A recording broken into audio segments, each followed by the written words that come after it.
Olá, seja muito bem-vindo. Nesta edição, eu, Tabata Porte, te mantenho muito bem informado com as principais notícias do cenário internacional. A feira no bairro onde Diego Maradona foi criado em Buenos Aires continua crescendo. Cada vez mais moradores vendem o que têm ou encontram na rua algo para sobreviver em meio a uma crise econômica que se agrava na Argentina. A feira em Vila Fiorito, o bairro onde Diego Maradona foi criado, continua crescendo. Em uma Argentina em crise econômica, vemos cada vez mais vendedores ambulantes, pessoas que estendem uma manta no chão e vendem coisas que trazem de casa ou itens que coletam do lixo. O marido de Gladys é pedreiro e perdeu o emprego há algum tempo. Durante a semana, ela vende produtos de limpeza em casa, mas não é o suficiente. Então, nos fins de semana, ela vende roupas e perfumes na feira. Eu compro roupas ou se vejo algo barato, compro e revendo, o que é basicamente a mesma coisa aqui. Digamos que eles compram, revendem e assim por diante, para ganhar um dinheirinho extra. Em quase 2 anos de mandato, o presidente Javier Milei reduziu drasticamente a inflação, mas ao custo de suspender obras públicas e causar uma contração no comércio e na indústria, os setores que mais geram empregos na Argentina. Com a informalidade em quase 40%, muitas pessoas trabalham em vários empregos ao mesmo tempo. E ainda assim, de acordo com a consultoria Aresco, 3 em cada 4 dizem que estão com mais dificuldades para sobreviver do que em 2023. Vendendo na feira, ganham algum dinheiro para as necessidades diárias. Atravessando aqui, encontro isso, trago, limpo e sei que posso vender. Não pelo que quero, mas levo um pouco para casa. Algo me llevo a mi casa. Me recuerda al 2001 porque empezamos así.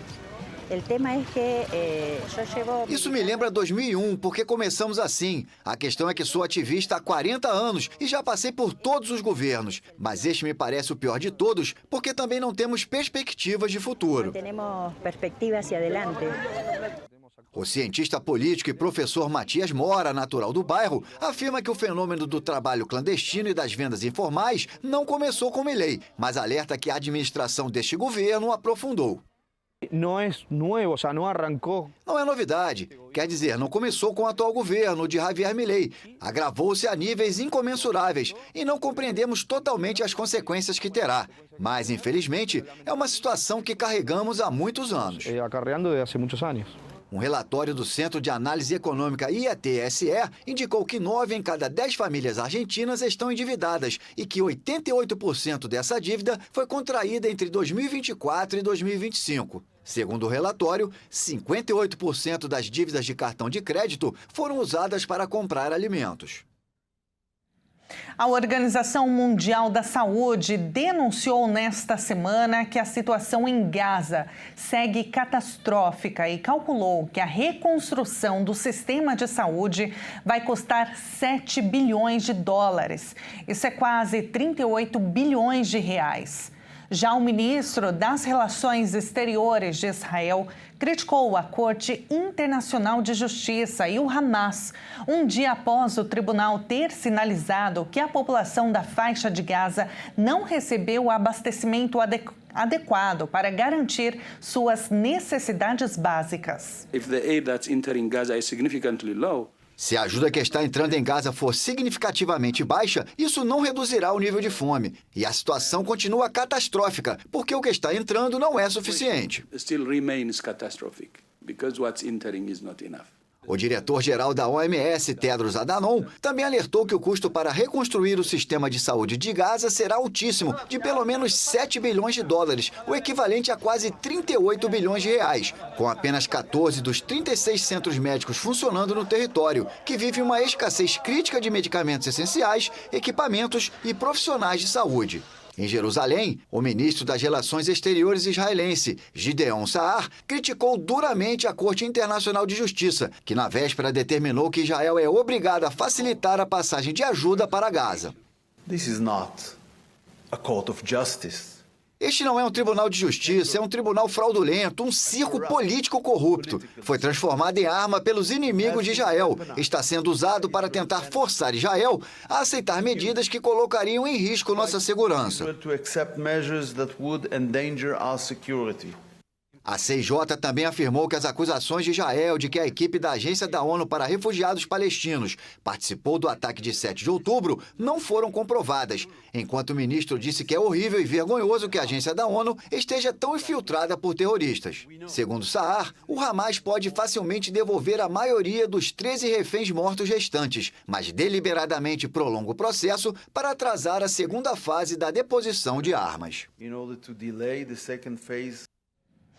E após 13 anos de guerra civil na Síria, o Banco Mundial calcula que o custo para reconstruir o país pode ultrapassar 216 bilhões de dólares, mais de R$1 trilhão. O Banco Mundial divulgou um relatório sobre a situação na Síria.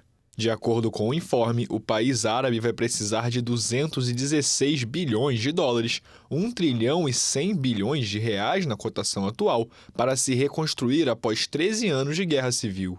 A reconstrução é um dos principais desafios enfrentados pelos novos líderes islamistas sírios que tomaram o poder em dezembro de 2024 após a deposição de Bashar al-Assad. A guerra, que deixou 500 mil de mortos, devastou a economia síria, com uma queda do PIB real de quase 53% entre 2010 e 2022.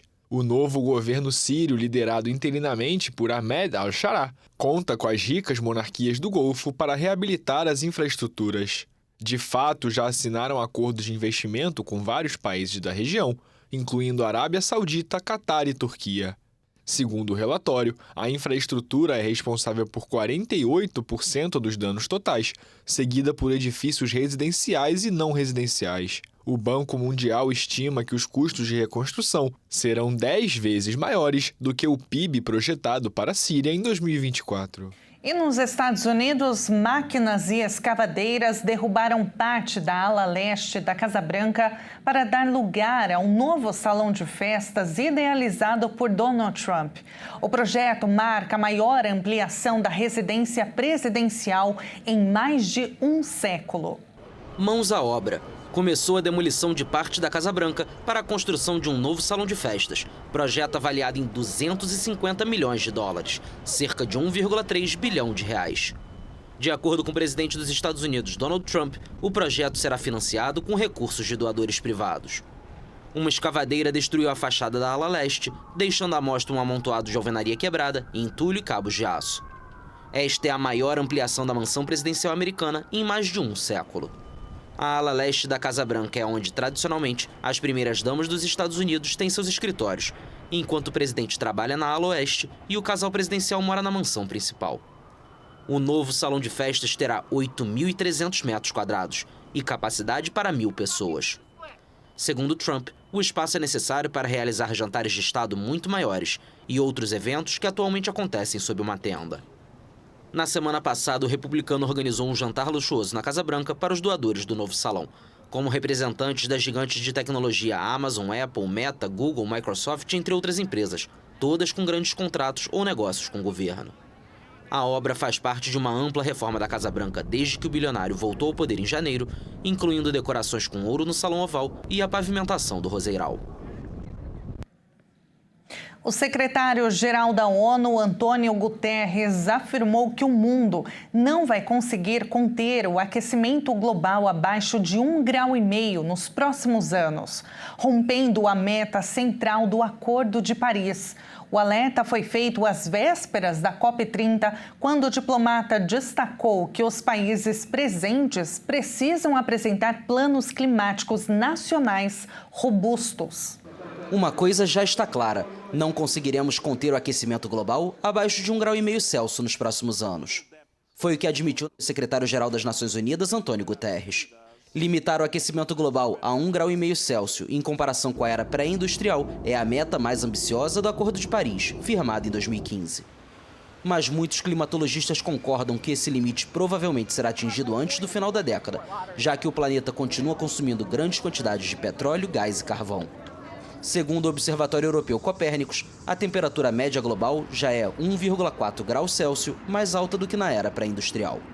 Também nesta quarta, o diplomata português afirmou que sem a ciência e os dados climáticos clarividentes, o mundo nunca teria compreendido a ameaça representada pelas mudanças climáticas e lançou um apelo para o combate à desinformação sobre o tema. Devemos combater a desinformação, o assédio online e o eco-engano. No âmbito da recente iniciativa global pela integridade da informação sobre o clima, governos e organizações colaboram para financiar pesquisas e ações que garantem a veracidade das informações sobre questões climáticas. A ciência e os pesquisadores nunca devem ter medo de dizer a verdade. As declarações vieram depois que o presidente dos Estados Unidos, Donald Trump, classificou o aquecimento global como a maior fraude da história, e há poucas semanas da COP30, que será realizada em novembro na cidade de Belém, no Pará. O chefe da ONU sublinhou que os países precisam apresentar planos climáticos nacionais robustos a tempo da cúpula e enfrentar as causas dos desastres climáticos desde sua origem. E a brasileira Tamara Klink alcançou um marco para a América Latina. Ela completou sozinha a passagem noroeste, uma travessia de 6.500 quilômetros pelo Ártico, que se tornou possível graças ao degelo, causado pelas mudanças climáticas. Emoldurada pelo branco do gelo, a vida observa a vida. Em uma viagem de 2 meses entre a Groenlândia e o Alasca, Tamara Klink completou sozinha a passagem noroeste. Na empreitada, a brasileira que conversou com a AFP em inglês, navegou em um pequeno veleiro que comprou pelo preço de uma bicicleta e batizou de Sardinha. Uma travessia de 6.500 quilômetros pelo Ártico, que só se tornou possível graças ao degelo causado pelas mudanças climáticas. Acho que a solidão se tornou mais ou menos minha zona de conforto. Gosto muito de ficar sozinha. Quando estou no mar, nos meus barcos, sei que meu gênero, minha idade, de onde eu vim, não importam mais.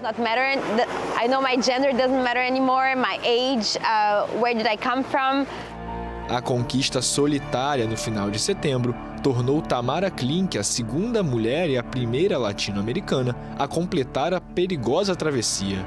Um desafio pessoal que lançou uma mensagem de alerta sobre os efeitos do aquecimento global.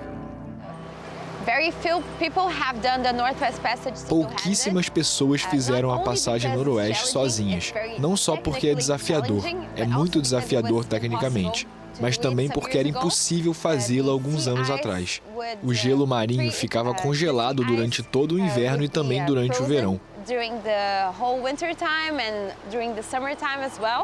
Filha do famoso velejador Amir Klink, Tamara herdou do pai o amor por explorar lugares e pela preservação ambiental.